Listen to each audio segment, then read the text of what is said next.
কতজনে পাঠাইছে? না 6 জনে পাঠাইছে। কতদিন ধরে? 3 বছর। 3 বছর থেকে। হ্যাঁ? তেমন কাজগুলো যে করতেছে এগুলো কি ঠিক হইতাছে? এটা করতে চাইছি না। হ্যাঁ? অন্য কাজটা করতে তারপর আমরা এরকম করছি না। চালাইতে পারছি না। এখন থেকে অন্য কাজটা করতে দিতে চাই না। চাই ওর নামাজটা না হলো। ওই জন্য নামাজ জমা করতে পারে না, এই জন্য নামাজ করে না। নামাজ করতে চাই না। তাই খাই না। মানে স্বামীর সাথে দিতে চলে তাই খাই না। আগে ভাইয়া না এখন নামাজ পড়তে দেয় না। চিন্তা করছেন? এই জন্য ভাই যারা জিন থেকে বাঁচতে চান, জাদু থেকে বাঁচতে চান, নামাজে আপনার সঙ্গী বানিয়ে নিতে হবে। আমরা কোরআন লাগাই সবে আমরা কত নামাজ পড়ি তাইকে পড়াইতে পাই না আমার বাপের বাড়ি এখন সে আক্রান্ত শরীরে বিষ ঢুকে গেছে, বাইর করতে বের করে স্বাভাবিক হইতো, ঠিক না? এটা আজকে আমি ওদেরকে আটক করলাম, আর কি কোনো ভালো এরকম হাজির হয়েছিল না, আর কোনো ভালো গেছে না, ওটা টের পাইছেন না তাদের সমস্যা। আমি সবাই না দেখাইছিলা তাবিজ দিছিলা, তাবিজ দিছিলা, তাহলে পয়সা নাই মনে লাগে না, তাহলে তো বান ছুটি গেছে তো।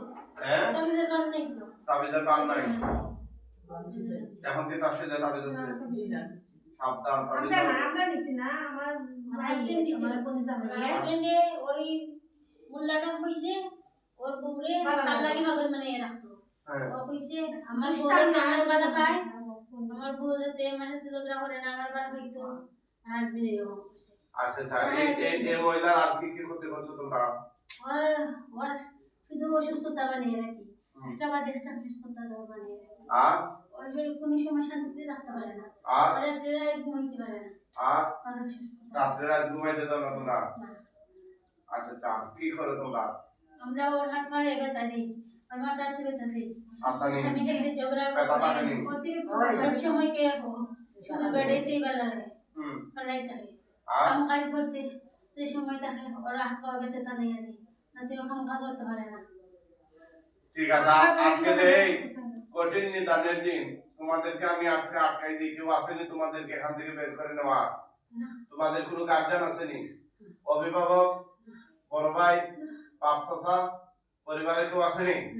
হ্যাঁ, পরিচিত পরিচিত চলার পথে সাঙ্গু ফাঙ্গু কেউ নাই? কথা কয় না, আসেনি? তোমাদের কোনো গুরু কেউ নাই?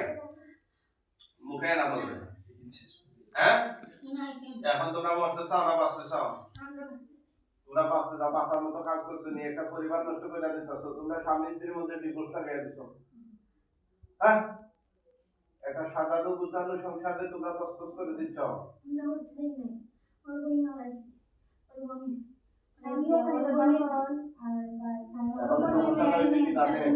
এগুলা মহামারী দান করছে।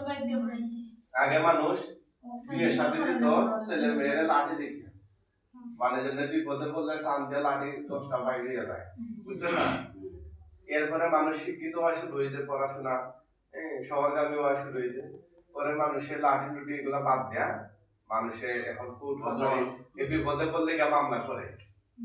এখন মানুষ যত আপনার মডার্ন হইতেছে তত আরো নিচের দিকে নামতেছে, এখন আরো বেশি মডার্ন হয়ে এখন চিন্তা করে যে মামলা করলে তো কোর্টে দৌড়াদৌড়ি লাগে, এটা প্রকাশ হয়ে যায় কে মামলা করলো না করলো। হ্যাঁ, এখন এরকম কিছু তান্ত্রিক কবিরাজ ওই যে বাগানি টাগানি আছে, ওই সমস্ত মুশরিকদের কাছে গিয়ে ওরা গিয়া মানুষকে কুফরি করে এই ধরনের ক্ষতি করে ফেলে। হ্যাঁ, এখন আর লাঠি মাইল লাগে না, কোর্টের মাইল লাগে না, বুঝছেন না কথাটা? রাষ্ট্রীয়ভাবে উচিত হচ্ছে যারা এই সমস্ত কাজ করে ওদেরকে আইনের আওতায় না করতে শাস্তি দেওয়া। ইসলামের বিধান হচ্ছে যারা জাদুকর, যারা কুফরি করে করায়, ওদের বিধান হচ্ছে কি শিরক, ওদেরকে মাইরা ফেলার মৃত্যুদণ্ড দেওয়া হচ্ছে ইসলামী রাষ্ট্রের বিধান। যেহেতু ইসলামী রাষ্ট্র নাই, এরপর আমরা বলবো যে যারা এই সমস্ত কাজ করে, ক্ষতি করে, যারা কুফরি করে, ওদেরকে ধৈর্য আইনার উপযুক্ত শাস্তি দেওয়া। এবং ইসলামের বিধান হচ্ছে যারা কুফরি করে, মানুষের সংসার নষ্ট করে, মানুষের শরীরে দিন চালান করে, এই সমস্ত কাজে যারা জড়িত, ওরা মারা গেলে ওদের জানাজার নামাজ পড়া যায়।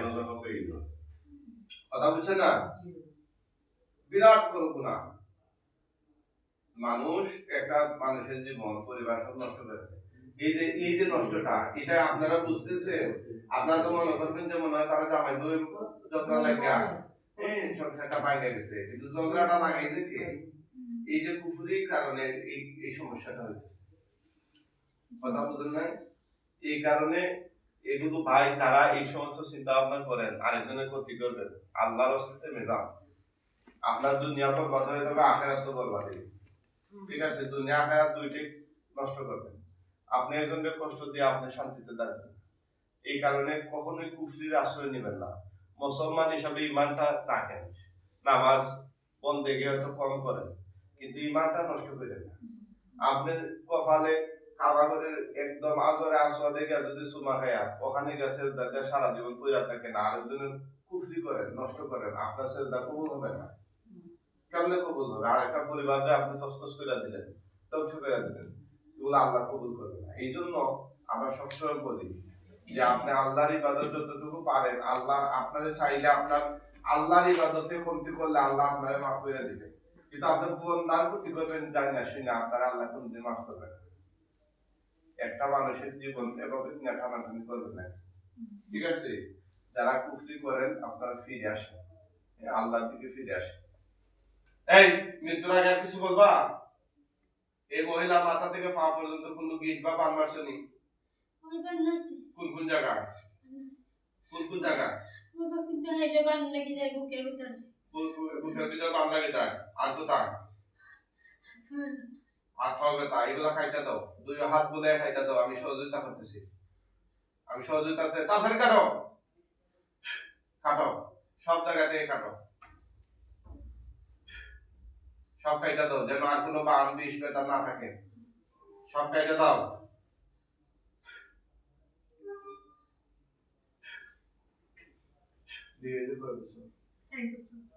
সব কাটো, 3 বছর ধরে হয়েছে। হ্যাঁ কাটো, সব কাটো, ঠিক আছে। মরার আগে আর কিছু কইবা? তোমরা হিন্দু না মুসলমান কইছা? মুসলিম নেই, তোদের মতো মুসলমান তাই খারাপ নাই।